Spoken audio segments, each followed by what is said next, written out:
Good morning friends, सलाम, नमस्ते सभी दोस्तों को।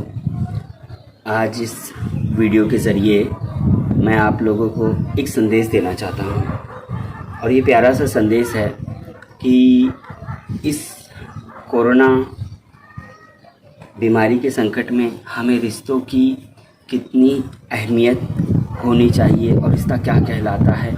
एक छोटी सी बात पे मैं आपको बताना चाहूँगा कि हमें भी इस संकट की घड़ी में अपने आप के लिए, खुद के लिए भी कुछ करना ज़रूरी है, ना कि हम सभी एक दूसरे पे ज़्यादा निर्भर रहें। हमें अपने लिए भी कुछ करना ज़रूरी है।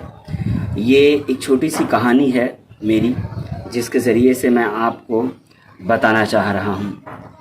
कहानी है एक छोटी सी कि एक घर होता है और उस घर में एक बड़ा बुज़ुर्ग मुखिया आदमी होता है, जिनके बच्चे होते हैं, लड़की होती हैं, लड़के होते हैं और क्या नाम है, पोती रहती हैं, पोते रहते हैं। अच्छा खासा परिवार और बेहतरीन घर रहता है।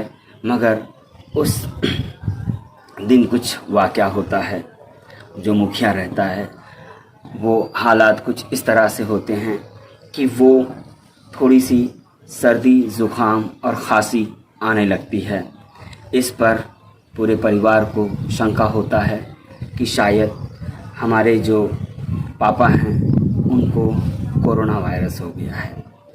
ये संकट को देखते हुए सभी बच्चे, सभी बड़े और पूरा परिवार उनके पास आना जाना बंद कर देता है, उनसे मिलना बंद कर देता है। बहुत ही चिंतित और बहुत ही घबरा जाते हैं। देखते ही देखते ये मामला पहुंच जाता है हॉस्पिटल तक का। घर का कोई सदस्य फ़ोन करके ये कहता है कि हमारे घर पे ये शख्स को कोरोना वायरस हो गया है। अब कोरोना की बीमारी सुनते ही घर में तो हड़कंप मच जाता है, आजू बाजू वालों में भी हड़कंप मच जाता है। इस दौरान थोड़ी ही देर में गाड़ी आने वाली रहती है बाबूजी को ले जाने के लिए, और बाबूजी शायद बहुत परेशान रहते हैं, आंखों में आंसू रहता है और थोड़े घबराए रहते हैं। इस दौरान देखने को मिलता है कि एक बाजू वाली बूढ़ी अम्मा वो आती हैं और आने के बाद में वो कहती हैं कि कोई इन्हें खाना दे दो, क्योंकि ये जा रहे हैं क्वारंटाइन में, जहाँ पर जाने के बाद में इनको खाना मिलता है या नहीं मिलता है, कैसी इनकी दुर्दशा होती है।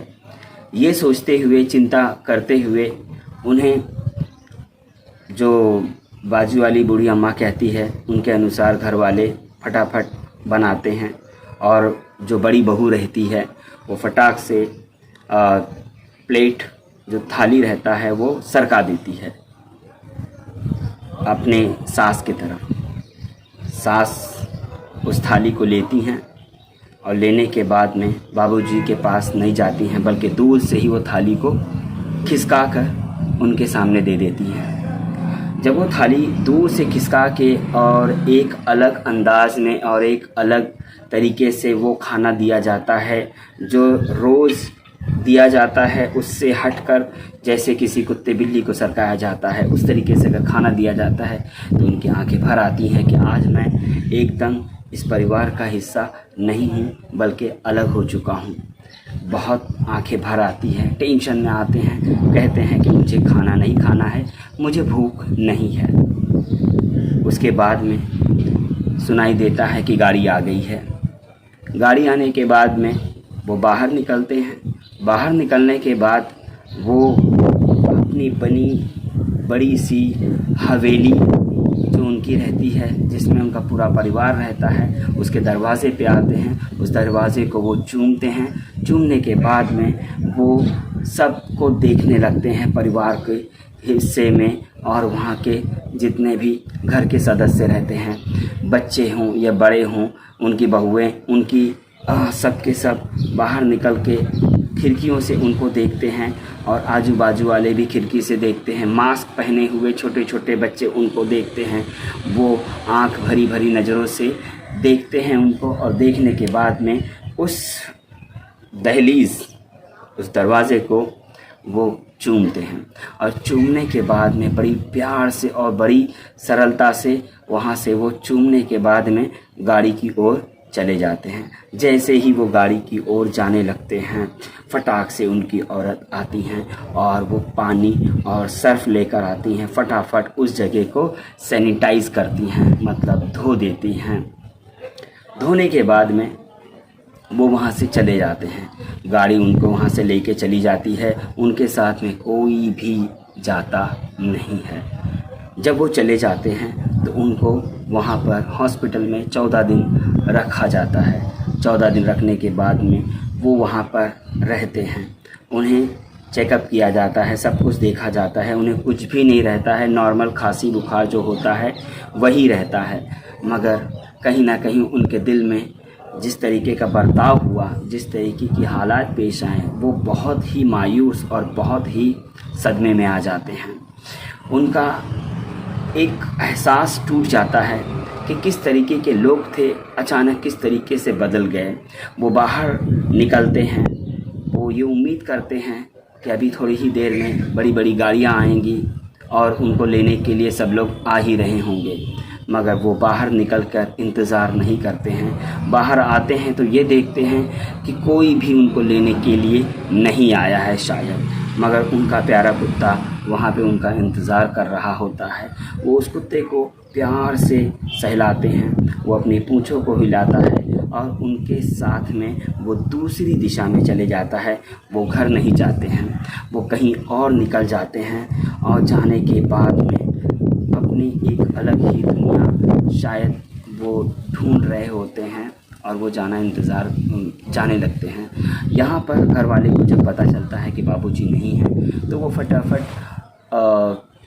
पोस्टर लगवाते हैं और हर जगह पे उनके नाम का लिख दिया जाता है पोस्टर पे कि 40,000 रुपया मिलेगा अगर किसी शख्स को बाबूजी मिलते हैं। पर बाबूजी अब कैसे मिलेंगे? बाबूजी बहुत दूर और कहीं और जगह गए थे। अब ढूंढने का काम शुरू होता है और सब जगह छपाई किया जाता है। मगर आपको बता देना चाहेंगे दोस्तों, ये 40,000 रुपया कुछ और नहीं, ये 40,000 रुपया वो बाबूजी की पेंशन थी जो हर महीने मिलती थी।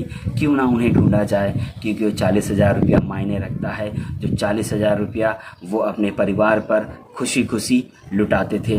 तो इस कहानी से मैं आपको एक संदेश देना चाहता हूँ कि हम कहीं भी हैं, किधर भी हैं, और अच्छे से रहें, अपने लिए भी कुछ करें, ना कि सिर्फ दूसरों के लिए। Thank you.